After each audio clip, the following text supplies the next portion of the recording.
আসসালামু আলাইকুম সুপ্রিয় দর্শক। আজ বাংলাদেশ শাহজালাল আন্তর্জাতিক বিমানবন্দরে আগুন লেগেছে কার্গো ভিলেজে।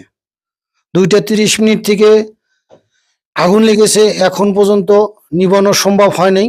তাই আমি সারা বিশ্বের সবার কাছে দোয়া চাচ্ছি আমাদের বাংলাদেশের এয়ারপোর্টের জন্য, আগুন যেন তাড়াতাড়ি নেভে সেই তৌফিক আল্লাহ দান করে। সবাই আপনারা দোয়া করবেন। হাই যদি আগুন নিভাইতে না পারে আমাদের বাংলাদেশের বিশাল এক বড় ক্ষতি হয়ে যাবে।